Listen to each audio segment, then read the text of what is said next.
আসসালামু আলাইকুম রহমতুল্লাহি অবরকাতুহ। সম্মানিত দর্শক, ডক্টর মোহাম্মদ ইউনূসের সঙ্গে বিএনপির যে সম্পর্ক, সৌহার্দ্যপূর্ণ সম্পর্ক, এটি এখন তুঙ্গে। বিএনপি প্রতিষ্ঠা হওয়ার পর রাজনৈতিকভাবে আজ অবধি কাউকে সেভাবে ভালোবাসেনি বা এভাবে ভালোবাসেনি, যেভাবে বা এভাবে তারা এখন ডক্টর মোহাম্মদ ইউনূসকে ভালোবাসছেন। তারা অবাক বিস্ময়ে ডক্টর মোহাম্মদ ইউনূসের দিকে মুগ্ধ হয়ে তাকিয়ে থাকেন।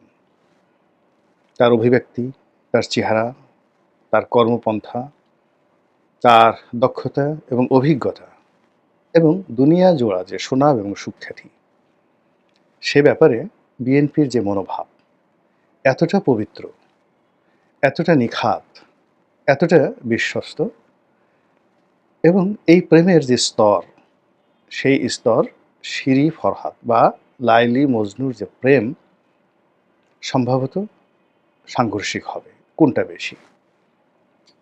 বিএনপির যারা শীর্ষ নেতৃত্ব তারা মনে করেন চাঁদের কলঙ্ক থাকতে পারে, কিন্তু ডক্টর মোহাম্মদ ইউনূসের কোনো কলঙ্ক থাকতে পারে না। এই বাংলায় বর্ষাকালে গ্রীষ্ম চলে আসতে পারে, শীতকালে হঠাৎ করে বসন্ত চলে আসতে পারে, কিংবা যেটা ইন্দোনেশিয়া বা জাপানে যে সুনামি হয়, আমাদের বাংলাদেশে সাধারণত এ ধরনের সুনামি হয় না। আমাদের দেশে ঘূর্ণিঝড় হয়, জলোচ্ছ্বাস হয়, বড় জোর ছোটোখাটো ভূমিকম্প হয়। তো আমাদের এই বাংলায় যদি জাপানের সেই যে কুখ্যাত বিধ্বংসী সুনামি, যা জাপানকে তছনছ করে দিয়েছিল এবং যার ঢেউ ইন্দোনেশিয়াতে লেগেছিল, তো বঙ্গোপসাগরের উপকূলে সেই সুনামি যদি আছড়ে পড়ে, এই অসম্ভব ঘটনা বাংলাদেশে যদিও সম্ভব হয়, কিন্তু তারপরেও ডক্টর মোহাম্মদ ইউনূসের যে জবান, পবিত্র জবান দিয়ে তিনি জনাব তারেক রহমান সাহেবের কাছে অঙ্গীকার করেছেন, এই অঙ্গীকার তিনি ভঙ্গ করবেন না বা এটা সম্ভব নয়।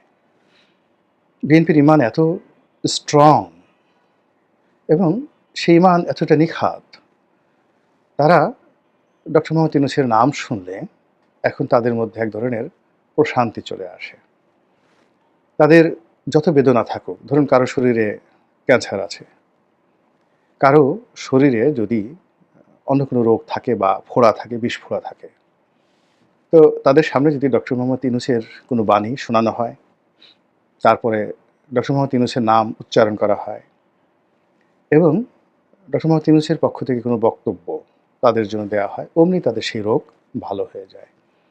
তাদের মুখে হাসি ফোটে এবং বসন্ত যাকে বলে তাদের জীবনে চলে আসে। এইরকম একটি অবস্থা শুরু হয়ে গেছে।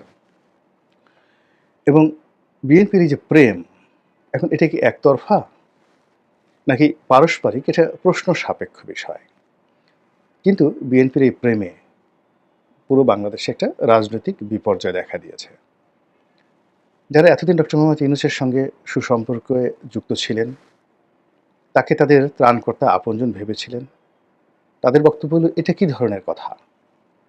আমাদেরকে রেখে আমরা এতদিন সার্ভিস দিলাম, এতদিন স্যারের জন্য এত কিছু করলাম, তারপরে স্যারের জন্য ঝুঁকি নিলাম এবং স্যারকে ক্ষমতায় বসানোর জন্য আমাদের এত আত্মত্যাগ, সব কিছু ভুলে তিনি আমাদের সঙ্গে আলাপ না করে, আলোচনা না করে তিনি সেই লন্ডনে গিয়ে জনাব তারেক রহমান সাহেবের সঙ্গে বৈঠক করলেন। তাও আবার যেন তেন বৈঠক নয়, একেবারে ক্লোজ ডোর, দরজা বন্ধ করে একা একই বৈঠক। এবং আরও গুরুত্বপূর্ণ বিষয় হলো যে জনাব তারেক রহমান এবং ডক্টর মোহাম্মদ ইউনূসের মধ্যে যে বৈঠকটি হলো, এটা মারেফতের একেবারে সর্বোচ্চ স্তর। এবং আপনারা শরিয়ত এবং মারেফত সম্পর্কে জানেন। শরিয়তের যে বিষয়গুলো সেটা হলো দালিলিক, প্র্যাকটিক্যাল এবং দৃশ্যমান। আর মারেফতের যে বিষয়গুলো থাকে সেটি হলো সিনা টু সিনা, অন্তর থেকে অন্তরে। এটা আলোকিত হতে থাকে। আল্লাহর সঙ্গে বান্দার যে সম্পর্ক, গোপন সম্পর্ক, এটাকে মারেফত বলা হয়, গোপন সম্পর্ক, এবং এটার ভেদ বাইরের কোনো লোক বুঝতে পারে না। তো সেক্ষেত্রে ডক্টর মোহাম্মদ ইউনূসের সঙ্গে তারেক রহমান সাহেবের যে সম্পর্ক, এই মারেফতি সম্পর্ক, সেই সম্পর্কের মধ্যে তাদের মধ্যে কী আলোচনা হয়েছে, তারা কি বলেছেন, এবং তাদের মধ্যে সেই বলার পরে কেন বাংলাদেশের রাজনীতি সব উথাল-পাতাল হয়ে গেল, এগুলো নিয়ে যারা রাজনীতির শরিয়তি মৌলবি, প্রকাশ্য রাজনীতি যারা করেন, তাদের মধ্যে চিত্ত চাঞ্চল্য দেখা দিয়েছে। তাদের মন ভীষণ ভারী, তারা ক্লান্ত, তারা বিধ্বস্ত, তারা বিক্ষুব্ধ। তারা ডক্টর মোহাম্মদ ইউনূসকে অনেকে ত্যাগ করার হুমকি দিয়েছেন, অনেকে অভিমান করে দূরে সরে রয়েছেন। ডক্টর মোহাম্মদ ইউনূস আবার অনেককে কাছে টেনে এনেছেন, আনার চেষ্টা করছেন, কিন্তু কাজের কাজ হয়নি। বরং ডক্টর মোহাম্মদ ইউনূস এবং বিএনপির যে প্রেম, এটি ক্রমশ বাড়ছে। আর যতই বাড়ছে ততই নির্বাচন, ফেব্রুয়ারি মাসে নির্বাচন, সেই নির্বাচনের ডামাডোল, সেই নির্বাচনে বিএনপির বিজয়, সেই নির্বাচনে বিএনপির সঙ্গে যাকে বলা হয় তারেক রহমান সাহেবের ভাগ্য, তার দেশে আসা, তার জন্য বাড়ি প্রস্তুত করা, তার জন্য বুলেট প্রুফ গাড়ি প্রস্তুত করা থেকে শুরু করে আরও কত কী। রীতিমতো রূপকথার নায়ক রূপে জনাব তারেক রহমান সাহেব বাংলাদেশে আসবেন এবং ডক্টর মোহাম্মদ ইউনূসের সেই যে ভালোবাসা, স্নেহাস্পদ ভালোবাসা এবং স্নেহের স্পদ হিসেবে তিনি যে নতুন রেকর্ড তৈরি করবেন এই সুবে বাংলায়, তার জন্য বিএনপির নেতাকর্মীরা অধীর আগ্রহে অপেক্ষা করছে। সামাজিক মাধ্যম জুড়ে তার জয় জয়কার, নেতা আসছেন, নেতা আসবেন, এ যেন ত্রাণকর্তা। মানে তারেক রহমান সাহেবকে বাংলাদেশে আনার জন্য যে উন্মাদনা বিএনপির নেতাকর্মীর মধ্যে, এবং তারেক রহমান সাহেব আসা মানেই বাংলাদেশে সেই জাদুর কাঠির স্পর্শ শুরু হয়ে যাবে এবং জাদু মন্ত্রের মতো করে সব সমস্যা মুহূর্তের মধ্যে বিলীন হয়ে যাবে। ব্যাংকগুলো টাকায় ভরে যাবে, আইন শৃঙ্খলা চমৎকারভাবে চলতে থাকবে, পুলিশ তার মনোবল ফিরে পাবে, সেনাবাহিনী তাদের সে তাগদ ফিরে পাবে।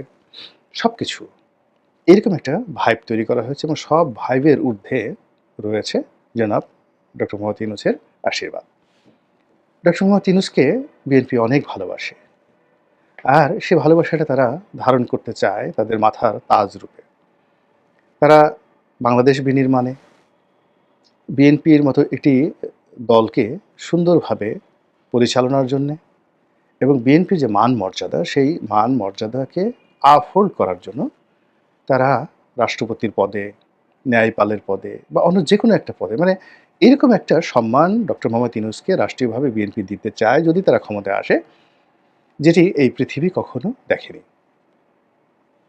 এর কারণ হলো বিএনপি মনে করে যে এই পৃথিবীতে অনেক তরুণ শাসক ক্ষমতায় এসেছেন। হয়তো তাদের শিক্ষা, তাদের বয়স, তাদের দীক্ষা বড় একটা রাষ্ট্র পরিচালনার জন্য পর্যাপ্ত ছিল না, কিন্তু তারা অনেক দক্ষ এবং অভিজ্ঞ ছিলেন। যেমন ধরুন ভারতবর্ষের সম্রাট আকবর, মাত্র ১৩ বছর বয়সে তিনি ক্ষমতায় এলেন।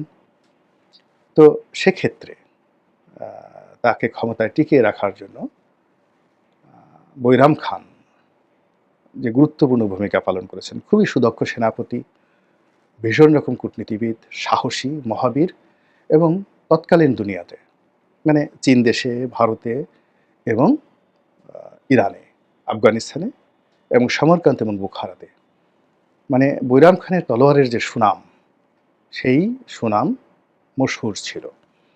তো একজন বৈরাম খানের অভিভাবকত্বে যেভাবে আকবর দুনিয়ার সর্বকালের সেরা শাসক হয়ে উঠেছিলেন, একইভাবে মার্কাস অর্লিয়াস একজন রোমান সম্রাট।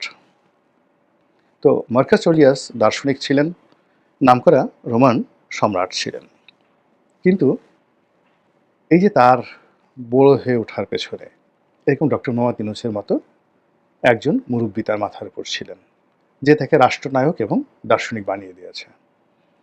আপনারা পৃথিবী বিখ্যাত যে জ্ঞানী কনফুসিয়াসের নাম শুনেছেন, আপনারা সেই যাকে বলা হয় ম্যাকিয়াভেলির নাম তো অবশ্যই শুনেছেন, আবুল ফজলের নাম শুনেছেন, আকবরের জমানার চন্দ্রগুপ্ত বিক্রমাদিত্যের নাম শুনেছেন, চন্দ্রগুপ্ত মৌর্যের নাম শুনেছেন। সকলের মাথার উপরে কখনো চাণক্য রূপে, কখনো ভীমদেব রূপে, কখনো যাকে বলা হয় কৃষ্ণ রূপে, কখনো প্লেটো রূপে, অ্যারিস্টটল রূপে, কখনো আর্কিমিডিস রূপে শাসকদের উপরে যারা মুরব্বী হিসেবে ছিলেন, তারাই পৃথিবীতে নতুন ইতিহাস তৈরি করেছেন। তো সেক্ষেত্রে ডক্টর মোহাম্মদ ইউনূসের মতো বিশ্ববিশ্রুত একজন পণ্ডিত ব্যক্তি, তিনি যদি বিএনপির অভিভাবক হয়ে যান, তারেক রহমান সাহেবের অভিভাবক হয়ে যান এবং তার মাথার উপরে থাকেন, তাহলে এই মহাবিশ্বে রাজনীতির জন্য একটা নতুন মাইল ফলক বিএনপি এবং তারেক রহমান সাহেব গড়তে পারবেন। আমি যেভাবে বললাম, আমার ভাষা দুর্বল, আমার জ্ঞান আরও দুর্বল, আমি হয়তো ভেবে বলতে পারিনি, কিন্তু বিএনপির যারা খুব মাথাওয়ালা মানুষ, যারা বিএনপির খুব লেখাপড়া জানা মানুষ, তারা হয়তো এর চাইতে আরও ভালোভাবে ডক্টর মোহাম্মদ ইউনূস এবং জনাব তারেক রহমান সাহেবের যে বন্ধন, এটি নিয়ে তারা সুখর স্বপ্নে বিভোর। তারা বেগম জিয়ার সঙ্গে ডক্টর মোহাম্মদ ইউনূসের কথা হয়েছে, উনি টেলিফোন করেছেন। এতে বিএনপিতে রীতিমতো ঈদের বন্যা বয়ে যাচ্ছে, বলার মতো না। তো এই যে বন্যা, এই বন্যার ফলে কি হলো, ডক্টর মোহাম্মদ ইউনূসের প্রতি যে বিশ্বাস, আস্থা এবং প্রেম, বিএনপির যে প্রেম, এটি পাথরের মতো শক্ত, হিমালয়ের মতো অটল, প্রশান্ত মহাসাগরের মতো ধীর, স্থির এবং শান্ত। বিএনপি নড়ছে না। বিএনপি চাতক পাখির মতো তাকিয়ে আছে July, August, September, October, November, December, January, February এবং তাদের জীবনে অতীতে যেভাবে 15 ফেব্রুয়ারির একটা নির্বিঘ্ন নির্বাচন হয়েছিল, ওটা অনেক বদনাম হয়েছিল। কিন্তু এবার ডক্টর মোহাম্মদ ইউনূসের বদান্যতায় ফেব্রুয়ারি মাসে এত চমৎকার একটা নির্বাচন হবে, যে নির্বাচনে একটা মাইল ফলক তৈরি করে বাংলাদেশে শহীদ প্রেসিডেন্ট জিয়াউর রহমানের যে দল, বাংলাদেশ জাতীয়তাবাদী দল, ক্ষমতায় আসবে এবং সেই ক্ষমতা বাংলাদেশে একটা নতুন এরা বা যুগের সৃষ্টি করবে। এই বিশ্বাসে বিএনপি এখন বিভোর। আমরা যারা অল্প বুদ্ধির মানুষ,